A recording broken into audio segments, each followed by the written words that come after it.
Arcadian Vanguard presents The Wrestling News in your daily wrestling newscast for Thursday, December 29th, 2022. Good morning, I'm Mike Sempervive. We begin today with the New Year's Smash edition of AEW Dynamite presented live last night on TBS from the First Bank Center in Broomfield, Colorado. The Elite Trio of Kenny Omega and the Young Bucks defeated the Death Triangle Trio of Pac, Penta El Zero Miedo, and Rey Fenix in Match 6 of their Best of 7 series, a Falls Count Anywhere encounter that ended when Omega pinned Fenix after a one-winged angel off the entrance ramp through a table. Oh no, look at Kenny! Wait a second, coming! Oh, you gotta be kidding me. Omega! Kenny, don't do this! Kenny, don't do it! Rey Fenix! Up! Oh, God! Omega, the one-winged angel! 2, 3, that is it! And Pac inside the ring! He doesn't realize it! No matter, I think Kenny got the win there. He did get the win. That's it! Pac thinks he's won. Winners of this match, the Elite! We had two things happen at the same time, but we figured it out. Pac had Matt Jackson. Look at Pac.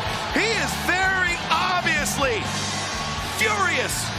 The win ties the series at 3 wins apiece and forces a 7th and deciding match on the January 11th edition of Dynamite.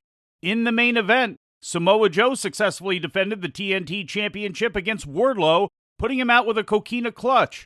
Wardlow had been injured by Joe in storyline during an attack earlier in the show. Joe cut off some of Wardlow's hair while Wardlow was unconscious after the match, but was prevented from going further by Darby Allin, who emerged from the crowd and hit Joe in the back with his skateboard. He's going to Wow. cut the hair of Wardlow. He cut off that ponytail, that man bun of his. As if the TNT Championship, the Ring of Honor World Television Championship, wasn't enough of a prize for Samoa Joe. That's a complete show by Joe. Complete disrespect towards Wardlow for sure. What goes through a man's mind to do something like this? In other results, Bryan Danielson beat Ethan Page via submission with the Regal stretch in the opener as AEW World Champion MJF watched from a VIP box. Jon Moxley and Claudio Castagnoli defeated Top Flight when Claudio pinned Darius Martin. Anna Jay and Ty Mello defeated Ruby Soho and Willow Nightingale, and Hook got a quick win over Balaam Lynx to bring his record to 18-0 and 16-0 in singles matches. The Firm faction attacked Hook after the match, but Jungle Boy made the save, and the two fought off the heels to end the segment. In Lucha Libre news, AAA finished off its 30th anniversary tour last night with their Night of Champions event at Arena GNP in Acapulco, Mexico. The main event saw Hijo del Vikingo successfully defend the AAA Mega Championship against Bandito, pinning him after an inverted 630 splash, extending his title reign to 390 days. Para asegurar la victoria. Escala la tercera, el cuerno del vikingo. Está 1, 2, 3. Después de una durísima batalla, lo ha conseguido el hijo del vikingo. Y en la noche de campeones. FTR lost the AAA World Tag Team title to the team of Dragon Lee and Dralistico. After the victory, Lee announced that that was his last match for AAA and he would be headed to WWE in 2023. Rumors of Lee's jump to WWE were buzzing around the Lucha Libre scene in the last few days.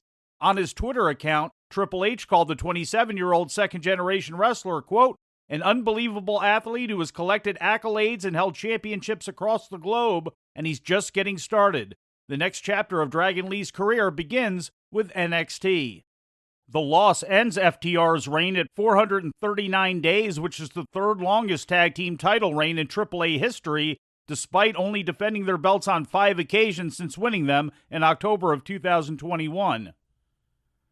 2 other AEW talents, Ty Mello and Sammy Guevara, were scheduled to defend the AAA Mixed Tag Team Championship, but no-showed the event to appear instead at the Dynamite and Rampage tapings in Colorado, leading AAA Head of Talent Relations Conan to strip them of the title. Flamber and Abismo Negra captured the newly vacated Mixed Tag Championship, winning a 3-way match with the teams of Lady Shani and Octagon Jr. and Commander and Sexy Star. In other results, Nueva Generation Dinamita retained the AAA World Trios titles against Aramis, Mystices Jr., and Willie Mack. Pagano won the Imperial World Cup Battle Royal, last eliminating Vampiro, and Aries beat Taurus and Viano 3 Jr. in a three-way match for the vacant Blue Legend Blue Demon Championship.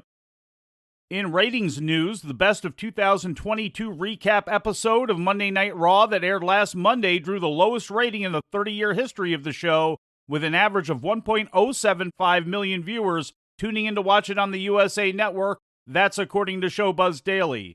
In the hourly breakdown, Hour 1 drew 1.331 million viewers, which dropped to 1.041 million in Hour 2, and then down to 852,000, the lowest 3-hour audience in Raw history. That's a total loss of nearly 500,000 viewers over the course of the show. The rating in the key 18 to 49-year-old demographic was also the lowest ever for Monday Night Raw, coming in at 0.27, translating to 352,000 viewers according to WrestleNomics. Raw will be live again next Monday night, and it is expected that this will mean a return to typical ratings figures for the show, which in 2022 averaged 1.735 million total viewers and 0.46 in the key demographic. Turning to Japan, Stardom held their annual Dream Queendom pay-per-view today inside Tokyo's Sumo Hall for what has become the company's signature pay-per-view of the year. In the main event, Giulia defeated Syuri to win the World of Stardom title after a wrist-clutch Northern Lights bomb.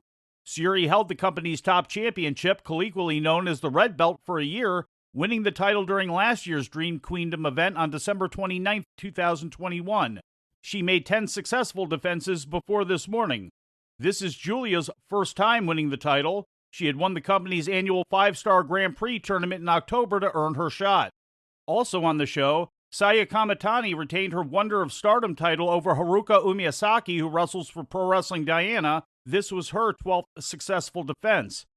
Kamitani was challenged by Mina Shirakawa for her next title defense.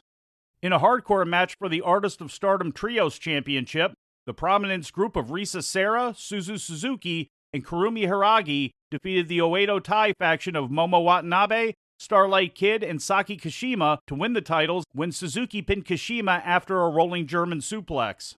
In the other two title matches on the show, Nane Takahashi and Yu won the Goddess of Stardom Tag Team titles from Tam Nakano and Natsupoi, and Azumi retained the high-speed title over Hikari Shimizu. The high-profile singles match between IWGP Women's Champion Kairi and Utami Hayashishida ended in a time-limit draw. Kairi will now go on to face Tam Nakano on January 4th at New Japan Pro Wrestling's Wrestle Kingdom 17 Tokyo Dome show. And before we leave you today, we'd like to remind you that however you consume your content, you can find the wrestling news 24 hours a day and 7 days a week across social media. On Twitter, follow us at Wrestling News AV. Our Facebook page is also Wrestling News AV. The Wrestling News can also be found on the Arcadian Vanguard YouTube page. And for those who utilize Amazon Echo devices, just tell Alexa to play the Wrestling News podcast. And remember to make sure you add podcast at the end. Once again, for daily updates, breaking news, and more, follow the Wrestling News across social media. And that's the news for today. If anything happens, we will be here to tell you about it. No clickbait, no paywall, just the Wrestling News. The Wrestling News is a division of Arcadian Vanguard, and the Wrestling Newscast is a production of the Arcadian Vanguard Podcast Network.